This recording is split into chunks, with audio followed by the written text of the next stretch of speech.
지난 시간에 인공광원에서 뭐 여러 가지 종류가 있다라고 얘기했습니다. 뭐 프레시 벌브, 플러드 램프, 뭐 텅스텐 광, 그 다음에 일렉트릭 프레시 뭐 이렇게 있다고 했는데, 요즘은 이제 대부분이 물론 할로겐 램프로 사용하는 경우도 있어요. 이렇게 여러 가지가 있는데, 주로 우리가 사용하는 것들, 뭐 커머셜용으로 전문적으로 사용하는 게 아니라 우리가 휴대하고 다니면서 주로 사용하는 것들 중에는 전자 후레시, 일렉트릭 후레시가 가장 많이 사용을 하고, 여기서 참고적으로 우리 스트로보라는 얘기, 요즘은 많이 하는지 저는 모르겠지만 스트로보라는 얘기를 많이 합니다. 이 스트로보라는 얘기는 전자 후레시를 얘기하는 건데, 이것도 정확한 것 같지는 않지만요, 옛날에 이 후레시를 만드는 회사 이름이었답니다, 스트로보가. 근데 이게 워낙 대표적인 상품이었기 때문에 여기 아주 대명사화 됐다라고 이렇게 얘기들 하고 있어요. 그래서 스트로보라는 말하고 후레시라는 말은 같은 뜻이다. 근데 아주 정상적인 실질적인 이름은 후레시다, 전자 후레시다, 이렇게 보면 되고요. 충전된 콘덴서를 통해서 충전된 고전압의 진동을 이렇게 터트려주는 거, 순간적으로 터트려주는 형태로 되어 있는 게 후레시라고 되어 있어요. 후레시. 그 전에 인공광원도 그 전도 그렇게 오래되지도 않았습니다. 불과 오래된 거라고 볼 수 있나요? 한 20여 년 전만 해도 후레시 벌브라는 것도 많이 사용되고 있어요. 지금도 쓰시는 분은 있는지 모르겠어요. 이렇게 국자같이 대접 같은 거 달고서 이게 파란 전구따마 같은 거 이렇게 집어넣고, 일회용이죠. 한번 빵 터트리면 터지면서 하는데, 이 광원이 밝기가 굉장히 셌습니다. 뜨거워요. 한번 터지고 나면 맨손으로 빼질 못해요. 왜냐하면 한번 찍으면 이게 터지기 때문에 또 이제 두 번째 찍으려면 또 새로운 전구로 갈아 끼워야 되거든요. 근데 이게 맨손을 잡을 수가 없을 정도로 순간적인 광원이 세기 때문에 뜨겁고, 이게 이중 유리로 되어 있는데 가스가 많은 지역에서 또 사용하기 위험한 요소가 많습니다. 폭발 위험이 있기 때문에. 그래서 이런 것도 불과 한 20년 전만 해도 제가 기억하기로, 저도 많이 사용을 해봤으니까 사용했던 걸로 알고 있는데, 지금은 이런 것들이 다 없어지고 후레시를 사용한다. 후레시. 그래서 그전에는 옛날 카메라에 보면요, X 접점도 있고 FP 접점도 있고 뭐 이렇게 후레시 코드를 연결하는 그 접점이 있는데, 접점들도 사용하는 인공광의 특징에 따라 다른 접점 코드를 사용을 했어요. 근데 지금은 X접점이라고 따로 써있지는 않죠. 후레시를 사용하는 코드 접점이 전문적인 용어로 X접점인데, 이건 제가 강의 중간중간에도 항상 하는 얘기지만,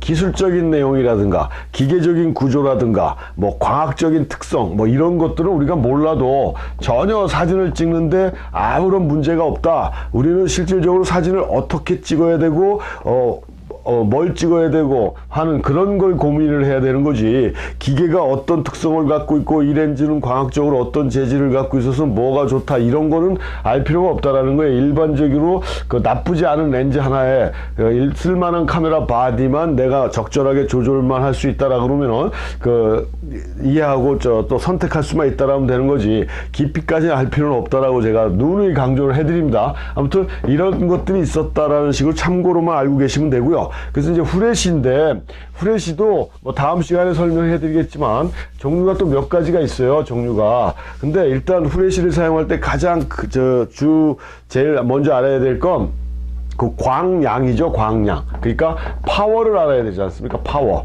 그래갖고 조그만 것들은 우리가 가이드 넘버라고 그래요. 휴대용으로 갖고 다니는 것들은 이 광량, 파워를 나타내는 게 가이드 넘버라고 얘기합니다. 가이드 넘버. 가이드 넘버가 몇이냐 이렇게 물어보는 거고요. 스튜디오나 이런 데 가보면은 큰 것도 있지 않습니까? 우산 쓰고 있는 것들. 그런 것들은 와트 수로 나타내요. 몇 와트냐 몇 와트냐. 물론 이게 1000와트다 1500와트다 이런 식으로 커지면은 파워가 그만큼 세다라는 거죠. 그래서 요런 것들은 이제 후레시의 파워를 표시하는 기호인데, 와트로 쓰는 이런 대형 후레시 같은 경우 우리가 실질적으로 지금 당장은 알 필요가 없는 거고, 이 가이드 넘버를 알아야 돼요. 근데 다음 시간에 설명해 드렸죠. 이 카메라에 사용하는 후레시는 크게 네 가지 정도로 나눌 수가 있는데, 일반적으로 카메라에 장착을 해서 사용하는 거, 아까 얘기한 대로 X접점이라고 그랬지 않습니까? 후레시 코드를 꽂아서 쓰는 거, 그 다음에 우리 카메라 보면 위에 펜타프리즘 위에 이렇게 있어서 후레시를 낄 수 있는 요게 있습니다. 이걸 우리가 하슈라고 얘기하거든요. 하슈라고 이렇게 얘기를 하는데, 여기다 꽂아 쓰는 거 뭐 이런 것들처럼 휴대하는 카메라 휴대용 후레쉬는 파워를 가이드 넘버로 얘기한다. 그래서 후레쉬를 사게 되면 그 후레쉬의 가이드 넘버가 나와 있어요. 나와 있는데 실질적으로 가이드 넘버 이걸 쓰다 보면은 이 파워가 점점 줄어들어요. 오래 쓰다 보면. 그래서 한 번씩 체크를 해주는 게 난데 그 노출계 같이 우리가 노출계가 있다라 그러면은 입사식 방식이 있고 반사식이 있다라고 그랬지 않습니까? 입사식이 있고 반사식이 있는데 입사식으로 놓고 후레쉬 모드로 돌린 다음에 후레쉬를 노출계를 이렇게 놓고 후레쉬를 한 1m 정도 떨어뜨려서 여기서 터트려 주면 여기 나오는 조리개 수치 저기가 나와요. 그러면 그게 만약에 32다 그러면은 가이드 넘버가 32라는 소리예요. 그러니까 파워를 나타내는 숫자가 32다. 이것도 마찬가지. 숫자가 크면 클수록 이 후레쉬의 파워가 세다는 거예요. 근데 이 옛날에는 이 가이드 넘버가 굉장히 중요했죠. 가이드 넘버에 따라서 촬영할 수 있는 거리가 있고 없는 거리가 있었다는 얘기예요. 그러니까 가이드 넘버가 작은 거 쉽게 얘기하면 카메라 요즘도 그렇게 나오지만 카메라 헤드에 내장용 후레쉬를 달고서 나오는 카메라들이 있어요. 그럼 후레쉬가 이렇게 위로 올라오잖아요. 지가 어두우면 자동으로 놓으면. 근데 거기서 이렇게 터지는 광량은 굉장히 미약하거든요. 한 10 정도, 10에서 15도 안 되는 걸로 제가 알고 있어요. 근데 그렇게 된 상태에서 10m 떨어져서 찍으면 우리가 사진 찍힌다는 건 뭡니까? 빛이 갔다가 대상에 부닥쳐서 다시 카메라까지 와야 되잖아요. 근데 파워가 약한 후레쉬들은 가지도 못하고 죽어버린다는 얘기예요. 후레쉬는 터졌지만. 그래서 사진이 안 찍히는데 요즘은 디지털 카메라 같은 경우는 뭐예요? 감도를 무한정은 아니지만 그 감도 세팅을 올려줄 수가 있잖아요. 디지털 카메라의 장점이 뭐라고 그랬습니까? 사용하는 광원의 그 광량에 따라 상황에 따라 감도 다이얼을 수시로 변경하면서 촬영할 수 있다는 게 디지털 카메라의 장점이라고 얘기를 했습니다. 필름 카메라는 한번 필름을 집어넣고 그 감도의 세팅이 끝나면 만질 수가 없다라고 그랬는데 디지털 카메라는 바꿔줄 수 있다라고 그랬어요. 그래서 후레쉬의 광량이 작아도 감도 다이얼을 고감도 쪽으로 올려줘 버리면 요걸 촬영할 수가 있는 상황까지 돼버렸어요. 그러니까 이 가이드 넘버가 그렇게 중요하진 않은데 광량이 약한 걸 감도 다이얼을 올려서 촬영한 거하고 후레쉬의 가이드 넘버가 원래부터 좀 충분해서 터트려서 찍는 거하고는 효과가 틀리겠죠. 당연히 그런 차이점은 있다라는 거. 그렇지만 옛날에 필름 사진, 그러니까 아날로그 카메라에서 사용했던 것보다는 훨씬 더 이렇게 활용폭이 좀 넓어졌다. 그래서 이 가이드 넘버는 아무튼 디지털이라고 해서도 이 가이드 넘버를 알고 있는 게 후레쉬를 좀 더 효과적으로 사용할 수 있는 방법이고요.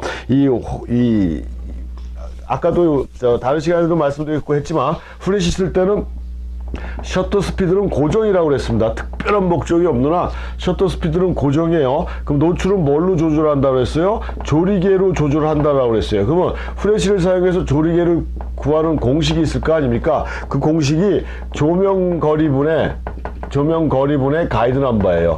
그러니까 예를 들어 가이드 넘버가 30이고 거리가 2m다 그러면 조리개가 15, 16 요거라는 얘기예요. 2m에서 후레쉬를 수동으로 쓸 때, 이거 수동입니다. 후레쉬를 수동 강원으로 쓸 때, 내 가이드 넘버를 조리개로 나눠주면, 거기 나온 숫자가 결과적으로 뭐다? 조리개 값이다. 이런 용도로, 수동으로 작업할 땐 그래서 후레쉬의 가이드 넘버를 알고 있어야 된다는 얘기입니다. 알고 있어야 돼요. 그래서 아까도 말씀드렸지만, 후레쉬의 가이드 넘버를 알기 위한 방법은 사용 설명서에도 나와 있고, 노출계가 있으면 노출계 1m 떨어진 상태에서 치면, 거기에 뜨는 조리개 값이 실질적으로 가이드 넘버다 이렇게 보시면 된다는 얘기입니다. 그게 뭐 45가 나오면 45고 30이 나오면 30이고 25가 나오면 25예요. 가이드 넘버가 자기 후레쉬에 풀 충전됐을 때입니다. 후레쉬는 한번 뻥 터지고 나면 삑 소리가 나면서 재충전이 되죠. 이게 고성능의 후레쉬 같은 경우는 빨리빨리 차지가 되지만 배터리 수명이 좀 다 되고 막 이러다 보면 늦게 차지가 돼요. 이게 다시 레이디 불, 그러니까 파란 불이 들어오기 전에 터트리면 광량이 풀 광량이 나가질 않겠죠. 풀 광량이 된 상태에서 터트려줘서 테스트를 해봐야 된다는 얘기고, 다시 한번 설명해 드리지만 조리개 값을 후레쉬 사용할 때, 수동으로 사용할 때는 셔터 스피드는 고정이고 조리개 수치로 노출을 조절하는데, 이 조리개 값을 구하는 방식은 조명 거리, 촬영 거리에서 가이드 넘버를 나눠주면 거기서 나온 값이 이게 조리개 값이다. 이렇게 작업을 하면 이 수동으로도 후레쉬를 여러분들이 원하는 대로 사용이 가능하다는 얘기입니다. 근데 아까도 말씀드렸듯이 디지털 시대에서는 가이드 넘버가 좀 약하더라도 어느 정도 웬만한 촬영은 다 커버할 수 있는 그런 상황은 됐지만, 그래도 정확한 가이드 넘버를 알고 있는 게 여러분들이 가지고 있는 후레쉬를 좀 더 효과적으로 사용할 수 있는 방법이다. 그래서 그런 의미에서 가이드 넘버는 중요하다라고 말씀드리겠습니다.